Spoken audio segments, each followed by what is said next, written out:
Hai semuanya, selamat datang di channel YouTube Garuda IDN. Berikut ini ada kumpulan berita timnas terbaru di antaranya. Kabar buruk, Marcelino cedera dipastikan absen lawan Irak mendatang. Iran tantang Indonesia bertanding, begini respon Shin Tae-yong. Erick Thohir meminta Bima Sakti, pemain diaspora Arman Brik tidak dicoret dari timnas U17. Alhamdulillah resmi STY panggil Stefano Lillipali ke timnas lawan Irak. Bos Borneo FC beri komentar begini. Kevin Dix tak sabar bela timnas lawan Raja AFF Vietnam dan kualifikasi Piala Dunia 2026.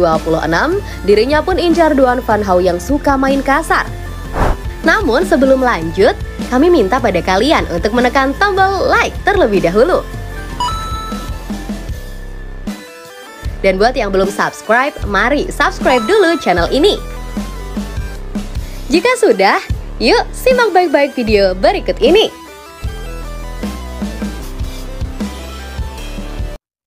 Alhamdulillah resmi STY panggil Stefano Lillipali ke timnas lawan Irak. Bos Borneo FC beri komentar begini. Baru-baru ini timnas Indonesia diketahui mendapati kabar buruk, yakni 5 pemainnya mengalami cedera. Kelima pemain yang dimaksud adalah Iver Jenner, Marcelino Ferdinand, Elkan Baggett, Yance Sayuri, dan Sandy Walsh. Sejatinya Iver Jenner, Yance Sayuri, dan Marcelino Ferdinand memang sudah terlebih dahulu cedera sehingga tidak dimainkan sama sekali saat melawan Brunei Darussalam. Sedangkan Elkan Baggett baru menyusul cedera sebelum laga leg kedua. Dan untuk Sandy Walsh sendiri, ia baru saja cedera saat membela klubnya KV Mechelen di Liga Belgia. Meskipun akan kehilangan 5 pemain di laga melawan Irak nanti, namun nampaknya Erick Thohir tidak mau meratapi masalah itu. Mantan bos Inter Milan tersebut justru akan mencarikan solusi bagi skuad Garuda. Dalam hal ini, Erick Thohir akan mencoba untuk mengebut 2 pemain naturalisasi, yaitu Jay Izzes dan Nathan Choaon, agar bisa segera membela timnas Indonesia. Kehadiran kedua pemain ini akan sangat cocok untuk menggantikan posisi yang ditinggalkan oleh Sandy Walsh, Yance Sayuri, dan Elkan Baggett. Mengingat baik Nathan Choaon maupun Jay Izzes sama-sama berposisi sebagai pemain bertahan. Meskipun hal yang akan ditempuh oleh PSSI sedikit sulit karena jadwal semakin dekat, namun Erick Thohir tidak ingin menyerah begitu saja. Ia sangat yakin proses naturalisasi kedua pemain ini benar-benar bisa selesai sebelum laga melawan Irak. Dengan begitu, keduanya pun akan tampil saat melawan tim berjuluk Singa Mesopotamia tersebut. Berkas naturalisasi Jay Izzes dan Nathan Choaon sedang diproses di Kemenkumham dan akan dikebut. Saya usahakan prosesnya akan siap sebelum tanggal 16 November 2023, ujar Erick Thohir. Selain itu, baru-baru ini Shin Tae-yong juga ditanya oleh wartawan secara resmi terkait pemanggilan Stefano Lillipali kembali. Shin Tae-yong pun pada akhirnya memberikan jawaban yang mengisyaratkan bahwa dia akan memanggil Stefano Lillipali untuk laga melawan Irak nanti. Sudah saya sampaikan sebelumnya bahwa saya akan memanggil beberapa pemain yang tidak saya panggil dalam laga sebelumnya, dan itu akan dilihat bagaimana performa para pemain bersama dengan klubnya masing-masing. Jadi saya kira Anda nggak harus tanyakan lagi soal Lillipali karena saya rasa Anda sudah tahu jawabannya, ucap Shin Tae-yong kepada wartawan. Dari jawaban Shin Tae-yong menunjukkan bahwa Shin Tae-yong benar-benar akan memanggil pemain milik Borneo FC tersebut kembali ke timnas Indonesia. Hal ini dikarenakan performa Stefano Lillipali semakin gacor bersama dengan klubnya.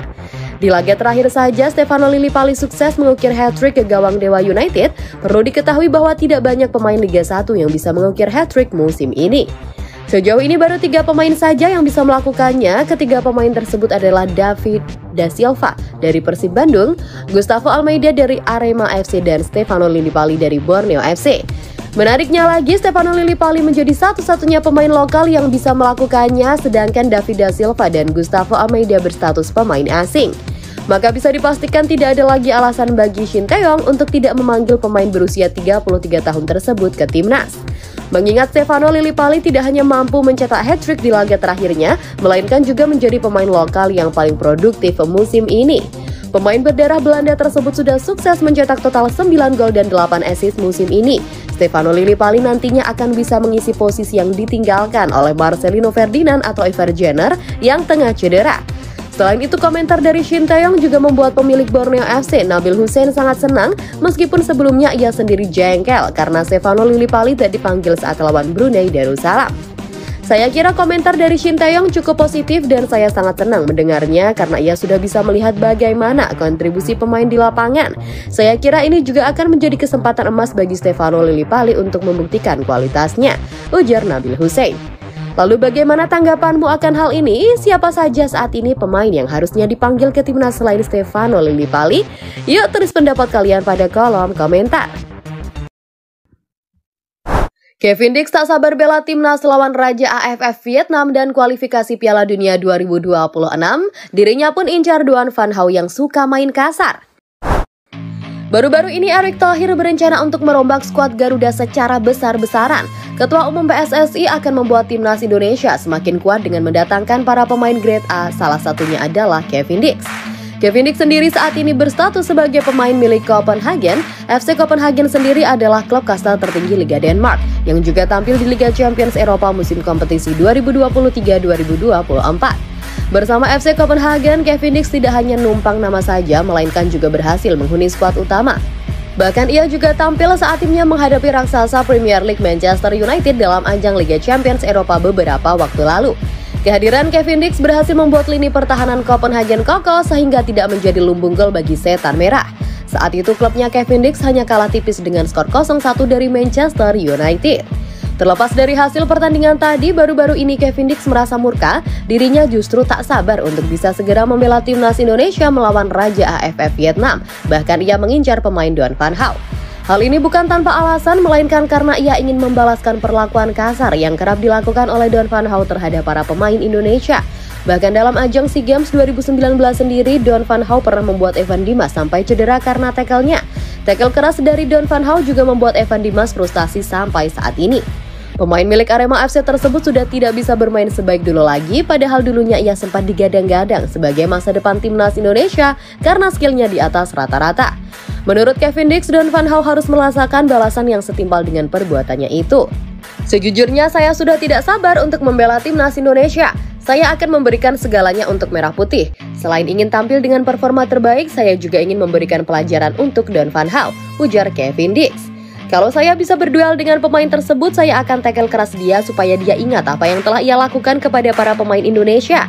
Ia tidak hanya membuat Evan Dimas cedera, tapi juga menghilangkan masa depannya, ujar Kevin Dix panjang lebar. Jika Kevin Dix tidak sabar membela timnas Indonesia melawan Vietnam, lain halnya dengan pelatih Vietnam, Philippe Troussier, justru ingin jika bermain Indonesia nanti tidak pakai VAR. Hal ini bukan tanpa alasan, melainkan karena dirinya takut ada kesalahan teknis dari wasit atau pihak yang menjalankan video asisten referee tersebut. Saya dengar Indonesia akan pakai VAR saat menghadapi laga dalam rangka kualifikasi Piala Dunia nanti. Saya sendiri tidak setuju dengan mereka. VAR sendiri tidak lazim digunakan dalam sepak bola Indonesia, yang ada nantinya akan terjadi banyak kesalahan pengambilan keputusan yang sangat merugikan kami, ujar Philippe Troussier.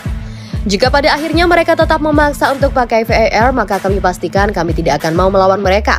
Atau kalau perlu kami akan melaporkan hal ini kepada FIFA, ujar pelatih Vietnam.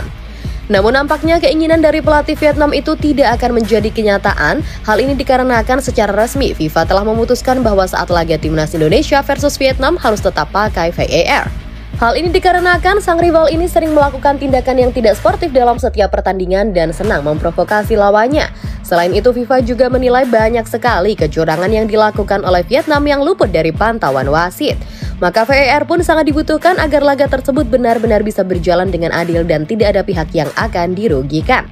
Lalu bagaimana tanggapanmu dengan hal ini? Jika kamu jadi Kevin Dix, apakah kamu juga mengincar Duan Van Hau? Dan setujukah kamu bila laga timnas Indonesia versus Vietnam menggunakan VAR? Silahkan tulis pendapat kalian pada kolom komentar di bawah ini ya guys. Iran tantang Indonesia bertanding, begini respon Shin Tae-yong. Baru-baru ini Iran menantang timnas Indonesia untuk menjalani laga uji coba. Hal ini dilakukan dalam rangka persiapan menghadapi babak kualifikasi Piala Dunia 2026 dan Piala Asia 2023. Kabar terkait hal ini sudah disampaikan oleh Sarpush, yang tak lain adalah salah satu media yang berbasis di Iran. Timnas Iran sudah mencoba untuk melakukan negosiasi dengan PSSI agar bisa menyetujui laga uji coba kontra timnas Indonesia, tulis Sarpush pada salah satu artikelnya. Ajakan uji coba dari timnas Iran saat ini pun sudah sampai di telinga Shin Tae-yong, juru taktik asal Korea Selatan tersebut pun menyambut positif hal itu. Menurut Shin Tae-yong, laga menghadapi Iran nanti akan sangat cocok buat melatih mental para pemain timnas Indonesia. Ia berharap Erick Thohir selaku Ketua Umum PSSI bisa segera meresmikan dan menyetujui pertandingan ini. Iran baru saja mengajak timnas Indonesia untuk menjalani laga uji coba tertutup jelang gelaran Piala Asia. Saya sangat senang bila timnas kita bisa melawan Iran. Melawan Iran akan membantu para pemain untuk melatih mental agar tidak gugup saat tampil di Piala Asia nantinya, ujar Shin Tae-yong. Saya pun sangat berharap Bapak Erick Thohir bisa segera menyetujui ajakan itu. Selain itu, saya juga berharap kita bisa mendapatkan banyak pelajaran dalam laga nanti, ujar Shin Tae-yong menambahkan. Melawan Iran memang akan sangat cocok bagi skuad Garuda sebelum kick-off Piala Asia 2023, mengingat Iran adalah salah satu tim kuat yang ada di benua Asia. Apalagi di Piala Asia nanti Indonesia akan berada satu grup dengan tim kuat lainnya yakni Jepang dan Irak. Melawan Iran akan membuat timnas Indonesia menjadi tahu apa titik kelemahannya selama ini. Dengan begitu Shin Tae-yong bisa langsung memperbaiki hal itu sebelum ajang Piala Asia 2023 nanti. Laga uji coba dengan Iran direncanakan akan berlangsung 8 hari sebelum putaran final Piala Asia 2023. Tidak dijelaskan secara pasti di mana laga itu akan digelar, namun yang pasti Iran menginginkan skuad Garuda yang menjadi lawan mereka. Lalu bagaimana tanggapanmu mengenai hal ini? Apakah kamu setuju jika timnas Indonesia melawan Iran dalam laga uji coba? Dan apakah timnas Indonesia akan bisa menang dalam laga itu? Yuk tulis pendapat kalian pada kolom komentar di bawah ini ya. Erick Thohir minta Bima Sakti pemain diaspora Arman Raihan Brik dicoret dari timnas U17. Bima Sakti saat ini sudah diberikan kepercayaan oleh Erick Thohir untuk menangani timnas Indonesia U17.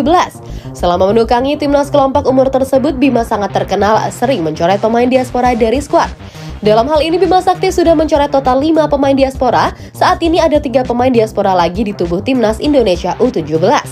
Ketiga pemain yang dimaksud adalah Welber Jardim, Arman Raihan Brik, dan Choda Manik. Kendati training center di Jerman telah selesai dilakukan dan Bima Sakti bersama dengan skuadnya sudah kembali ke tanah air, namun perlu diketahui bahwa posisi dari 3 pemain diaspora tadi belum sepenuhnya aman. Bima Sakti dalam hal ini sama sekali belum menentukan skuad final untuk ajang Piala Dunia U17. Skuad yang boleh tampil di Piala Dunia diketahui berjumlah total 21 orang, sedangkan total pemain yang menjalani training center di Jerman adalah 30 orang. Maka Bima Sakti akan mencoret total 9 pemain lagi, baru setelah itu mengumumkan 21 pemain untuk ajang Piala Dunia U17 dalam minggu ini. Mengetahui hal ini, Erick Thohir ternyata langsung mengutarakan permintaan khusus kepada Bima Sakti. Mantan bos Inter Milan tersebut meminta agar Arman Raihan Brik tidak dicoret dari skuad Garuda Muda. Hal ini bukan tanpa alasan, melainkan karena pemain berposisi winger tersebut sangat bisa diandalkan di lini depan skuad Garuda. Kehadiran pemain diaspora tersebut di lini depan akan membuat skuad Garuda menjadi lebih ditakuti oleh lawan-lawannya nanti. Bima Sakti akan segera menentukan 21 nama pemain yang layak untuk membela timnas Indonesia dalam minggu ini. Saya sangat berharap Arman Raihan Brik termasuk dalam daftar itu. Indonesia butuh winger bagus seperti dirinya, ujar Erick Thohir. Namun tetap saja Coach Bima yang memiliki wewenang dalam membuat keputusan terkait hal ini. Saya harap ia tidak membuat kesalahan saat mengambil keputusan, ujar Erick Thohir menambahkan. Arman Raihan Brik sebelumnya sudah mencetak 1 gol bagi timnas Indonesia dalam laga uji coba di Jerman. Kini ia tidak ikut bergabung dalam skuad Garuda untuk training center lanjutan karena masih harus membela klubnya Hoffenheim U18. Kalau menurutmu apakah Bima Sakti akan tetap mempertahankan Arman Raihan Brik dalam skuad timnas Indonesia U17? Dan apakah kamu juga memiliki harapan yang sama seperti Erick Thohir? Silahkan komen-komen di bawah ya guys.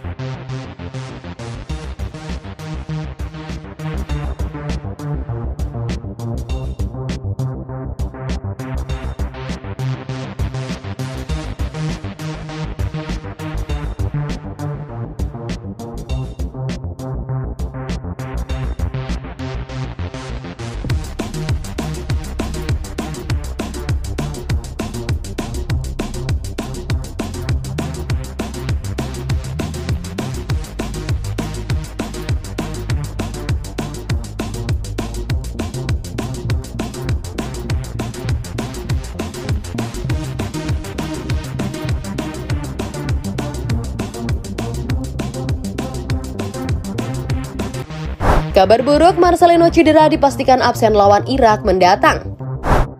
Marcelino Ferdinand adalah salah satu talenta muda yang dimiliki oleh timnas Indonesia saat ini. Di usianya yang baru menginjak 19 tahun, ia sudah menjadi andalan dari Shin Tae-yong di semua timnas kelompok umur, termasuk juga di timnas Indonesia senior. Namun nasib kurang baik harus dialami oleh pemain yang berposisi sebagai gelandang tersebut. Seperti diketahui bersama, Marcelino Ferdinand sebelumnya mengalami cedera hamstring. Cedera tersebut juga membuatnya menjadi harus terpaksa absen saat Indonesia menghadapi Brunei Darussalam dalam laga ronde pertama babak kualifikasi Piala Dunia 2026 lalu. Marcelino Ferdinand bahkan langsung balik ke Belgia ketika rekan-rekannya yang lain bertanda ke markas Brunei Darussalam dalam laga leg kedua. Sinteyong memang sengaja tidak membawa Marcelino ke sana agar sang pemain bisa langsung beristirahat dan segera pulih dari cederanya itu. Namun saat ini kondisi cedera dari Marcelino Ferdinand tidak semakin baik melainkan justru semakin memburuk. Bahkan sang pemain dikabarkan akan absen dalam beberapa pekan ke depan. Kabar buruk ini sudah disampaikan secara resmi oleh KMS Cadense selaku klub pemilik Marcelino Ferdinand saat ini. Update kali ini dimulai dengan kabar cedera dari Marcelino Ferdinand. Ia sudah mengalami cedera hamstring sejak beberapa pekan lalu. Kembalinya ia dari timnas Indonesia justru membawa kabar negatif dan membuat cedera Lino menjadi semakin parah. Ia dipastikan akan absen dalam beberapa minggu ke depan, tulis KSM Cadense. Kabar terkait hal ini tidak hanya dianggap negatif bagi pihak KMS Cadense, melainkan juga menjadi sebuah pukulan telak bagi Sinteyong dan timnas Indonesia. Cedera yang dialami oleh Marcelino Ferdinand berpotensi membuat mantan pemain Persebaya Surabaya tersebut kembali harus absen saat timnas Indonesia bertandang ke markas Irak. Sangat disayangkan, bukan? Lalu bagaimana tanggapanmu dengan kabar negatif ini? Apakah Marcelino Ferdinand benar-benar tidak akan bisa main saat timnas Indonesia bertandang ke markas Irak nanti? Dan apakah timnas Indonesia akan tetap mampu meraih kemenangan atas Irak meskipun tanpa kehadiran seorang Marcelino Ferdinand? Yuk tulis pendapat kalian pada kolom komentar di bawah ini ya guys.